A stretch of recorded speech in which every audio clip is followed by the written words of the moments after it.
in the last 90 days, I made $1.7 million with this e-commerce store, and I can say that I know exactly why most brands get stuck and they can't scale to this point. In this video, I'm going to explain to you like my strategy and what I found to be working and how I basically scale brands to get to similar numbers. And before even jumping into the strategy, like I just want to preface this and tell you that you can make almost any product work. Like it's not that your product is bad or whatever or something like that, but it's because you have a bad strategy and because you have a bad funnel. If you expected me to sit here and to tell you like some magical website or whatever that is going to tell you, it is going to find you some trending products, like that won't happen in this video. I'll just give you a strategy how you can scale any product to figures like this. So one of the key secrets is basically just giving the product enough time and just trying to find like the right angle, trying to find the right audience that is going to actually be buying your product, and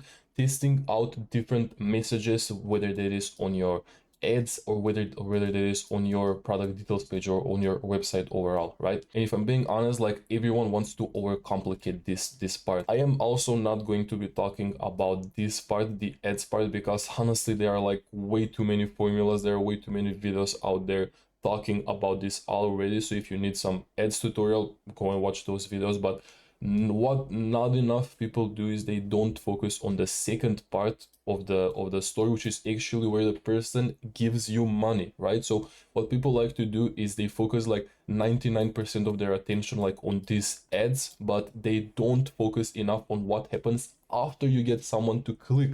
But there is, if I do say so myself, like the more important part, because okay, you got them to click, but they still aren't convinced to buy from you. So the idea is that you just need a funnel that actually makes sense. Like this, it doesn't have to be like anything complicated, right? It can be very simple. But what again most people do is they just focus 99% on the ads, and then they don't get this, they don't get any money because they send people from the ads to a very simple product details page, right? They just have an image, they have the add to cart here, and like maybe you've put some more effort in, like maybe you have some sections below trying to persuade people a bit more, but this is what most people do.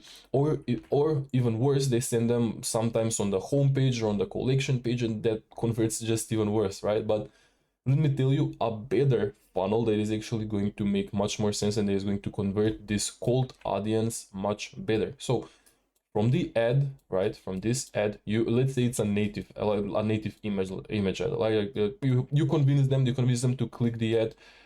They actually click the call to action here, and they are not going to go to a page like this, like we're not going to be doing that. They're actually going to go to a pre-sale page. And yes, we are adding some more steps before, but maybe you're wondering like what even is a pre-sale page. Maybe you haven't heard of this before.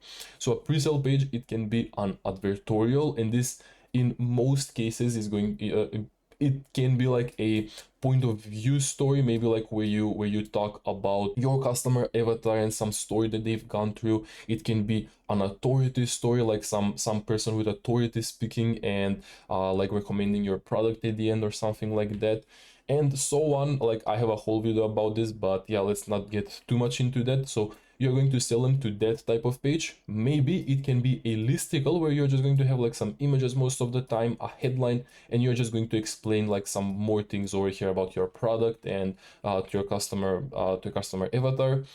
Or it can be a quiz page and you're just going to give them like a bunch of questions and then recommend them your product, right? So you're going to do that. So let's say an advertorial for now, right? You're going to send them to this type of page, and then from this advertorial, right at the end, after you actually have all of this copy written and all of this persuasive material here written, only then are you actually going to give them the chance to convert, right? Only here are you going to give them the call to action button, and this call to action is going to take them then to a sales page. And I don't want to say the product page because yeah, it is technically the product page, but it doesn't need to be your technical product page. Like what again most people are going to have is like the image gallery, the call to action, some copy over here, the headline, maybe it's some trust signal, social proof, whatever. But it doesn't need to be this way, because for your product, right, it might not work with this thing. It might work maybe with a page that is more a long form sales page, right? So maybe you are going to have like an image or a video here, and what most people like to say, don't put videos here, but honestly it can work for you. I'm not like against that thing. An image or a video here maybe, and then you're going to have your headline here, and then some more copy, and then a call to action that won't even take the person to seeing the product form. So again, you are not giving them the chance to buy your product still, even to this point, right? This call to action, or maybe you won't have a call to action here, but maybe it is just going to take them to the next section where you're just going to explain some more things, and maybe then here you're going to have some UGC and things like that. And only after seeing all of these things, only then are they going to see your, like this part, like right, the product form. Over here only they are going to see the call to action where they can actually give you their money.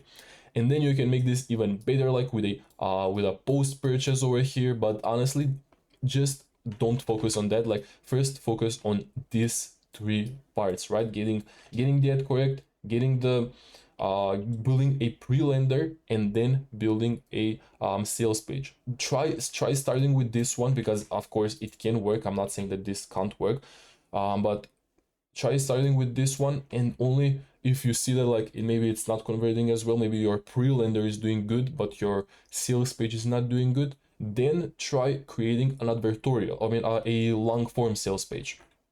And now let me just focus a bit more on the advertorial, so just give you some quick tips on how you can make this work. So what we did for this brand to create like those pretty big numbers, right? We didn't get this right the first time. If you're expecting to get the advertorial right the first time, or the pre-sale page, whatever you're building, maybe it's a listicle, honestly most of the time that won't happen. Like it might happen, but most likely it won't. So what we did is we learned from these ads, right? So we saw what most people were clicking. So we were getting like clicks on these ads, what most people were clicking and what ads they were enjoying. So we didn't only see what they were clicking, but we saw what was the content. So maybe it was the copy that they liked, maybe it was the image that they liked, and we did learnings on this, right? We understood why people liked this ad and why they clicked to this, even though the page wasn't converting before, right? And once we got all of this in a document here, right, in a Google Doc, and we had all of this info like in front of us, and we could then translate this into the advertorial, and we could use the same angle, so we could continue the story maybe from the like what was written here. We could continue the story in the advertorial, and we just tested this on a bunch of different winning ads. We tested this with a bunch of different angles, with a bunch of different messaging, and only then did we actually find a winning pre-lender. Now remember what I said at the start, it's not your product fault. This is like what most people do is they try building an e-commerce store, right? Like this is this, I think like it might be the shiny object syndrome, right? Like you try building this and you see, okay, my ad is doing like decent, but I still can't find like some pretty big winners. Okay, it's the product's fault. My ad, or maybe my ad is doing good, but my product details page or my what happens after the ad click, that is not performing well, so it's the product's fault. And then maybe they see like a screenshot of a guru, maybe some sharing their results, and they see another product over here, right? And they're like, oh, okay, I'm going to like catch up straight onto this, and they're going to try this trending product, but this won't work again. And then they're going to see another product and another product, and they just go all over the place. But if you want to make like money like this, you need to stay in this in with one product long term. Like yes, your product might be losing, but give it a bit more time at least to so you need to find the correct messaging, the correct like angles and all of those things. You need to test those things out, not just constantly changing between products, not just constantly changing strategy, and not just constantly spending 99% of your time over here. Like don't just focus only on your ads, because this is as important as the ads. And then, as I said, we did learnings, we built a good advertorial. And how do you know if an advertorial is good? So most of the time you just see if the number of people that clicked on your advertorial are I mean how many actually people that click on your advertorial are going to the sales page. And if that number is good, And if these people are actually warmed up well, if they're converting well, then advertorial is good, right? But if people are clicking and then you see that your sales page isn't converting well, if this part isn't converting well, then is the sales page fault. Then try focusing more time on that and try getting your sales page right and changing some sections and doing things like that. And like you might be wondering, why are we even doing this? Like why are we even adding steps between them, between the call to action, right? Like they need to go through an ad, and then they need to go through this huge story, and then they need to go through all of these sections only to reach the advertorial. Like I mean, only to reach the call to action, only to reach the add to cart button. But why are we doing this? We're doing this because like most likely your the person viewing this, they might have been scammed before, they might have gotten a faulty product, their product that they bought like this maybe didn't work as well as the person like promised, or just think where the buyer is coming from. Like they're in scrolling mode, they're seeing hundreds and hundreds of ads every single day, and you're expecting them to just give you money like straight, like cold cash, just if you offer them like instantly your product, right? Like that won't happen. They've already seen this like 100 times today. They already clicked on like dozens of other ads, so that won't happen. And then one very big tip that I can give you is that you need a unique mechanism. Now maybe you've heard of this, maybe you haven't heard of this, but what a unique mechanism is basically what makes your product, what makes this thing that you're selling different from your competitors. So as I said, most likely this customer avatar has already seen maybe some of your competitors, maybe they haven't, but maybe they have seen them, and they've already seen the same thing promised to them like a lot of times. And the unique mechanism is going to differentiate you from all of these other promises that they've already seen. You might be thinking at this point like there isn't really anything special about my product, like it's the same as my competitors maybe. But even if that is the truth, you can still position it in a way that is going to actually seem to be different. How you're going to do this is actually by doing research in your space. So you're going to go to your competitor's page, you're going to go on Reddit, which is a goldmine if you don't know already. Like go on Reddit, read what people are saying, read they will give you like the exact words that they are using to describe what they're going through, to describe what hasn't worked before for them, and to describe what they maybe did try and they liked. So you can use all of this, and plus your your competitors positioning and what they're doing, and you can use all of these four things to find a unique angle that hasn't been spoken about, and you can just give it some sort of unique name. And even though you're not technically doing like anything maybe special or anything different, you are still going to be differentiated. And if you have something unique, like that is the best, right? Because you are going to automatically differentiate yourself. But if you don't, try this strategy. And as I said, the research part is like super important, because if you want to know what to actually put on your ads, like you're probably already know this, but if you want to know what to put on your ads, if you want to know what story to write in your advertorial, what villain to add on your advertorial, what images to add on your advertorial, and like etc., all of these things, you must do very good research, and you must have a doc of research. And you can of course you can go and ask Claude or ChatGPT to help you with this research, but you must do this as well yourself, and only then are you actually going to be able to create a good advertorial, to create a good sales page, and to create one that is going to get you like this big number. And the last part that I want to tell you is that you need like constant testing. Like I'm going to show you like a quick advertorial later that you can see what I actually mean by all of these things that I just described.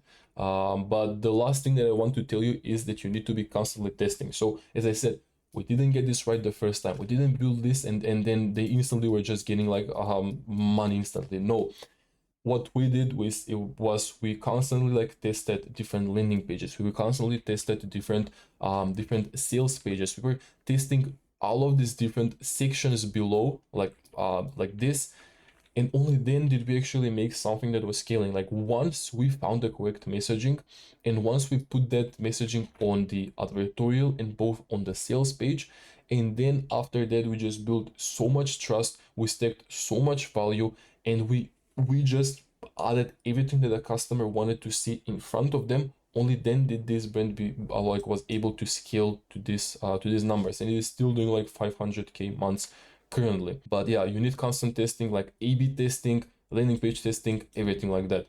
And now just quickly, what does an advertorial actually look like? So most of the time you're going to have a headline like this that is going to basically describe the situation of your ICP, like something that is going to intrigue them to continue reading, right? Like they said it was just getting older, but she discovered that it was something else, and now older women, when they're reading this, they're going to continue reading the story. And as you can see, like she's basically here like sharing her story, and then she jumps, this page jumps into a listicle, and this is what basically a listicle looks like. And as you can see, like these images are probably AI, like they seem AI to me. So as you can see, the bar is not set like very high, so you can 100% do this.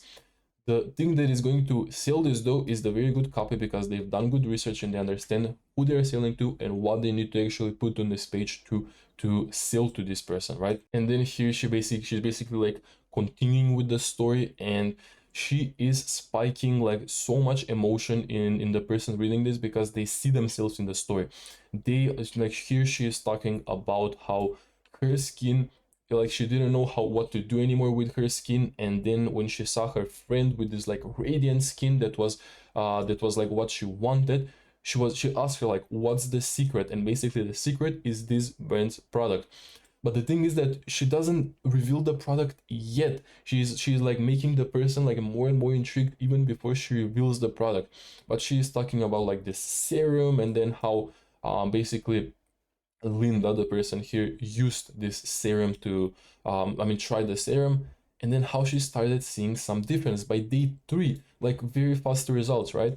And then the person reading this is like, okay, like again, I'm seeing myself in the story, the results are fast, and I want this, right? Like, what is this serum? Like they can't wait to figure out by this point. And now they continue reading, and then this advertorial just keeps on adding more and more value, right? Like Linda couldn't keep it to herself, and neither could the woman who tried it. Like she's saying how much of a change it made, that she just wanted to share it with others. And then, only after like all of this, do they actually say what this product was. And then they talk a bit more about the product and what you can see in it, some results that you can have. And look, when they are adding the call to action here, right?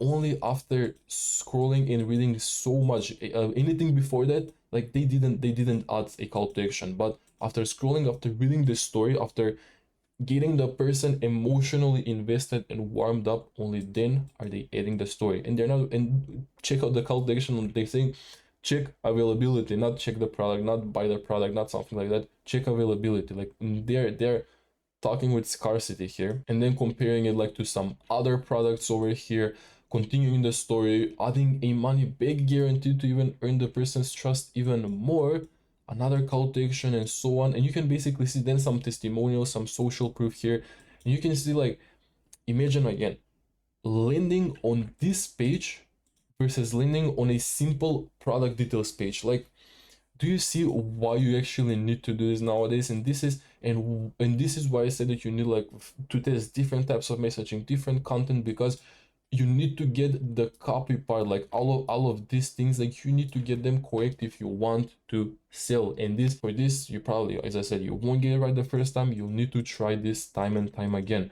and only then are you actually going to be able to make money and to get to this point. If you want some more information on tutorials and what exactly you need to put in this and how to build a good story and how to write good copy for it, there's a video on the screen at the moment. But other than that, thank you for watching, and see you in the next video.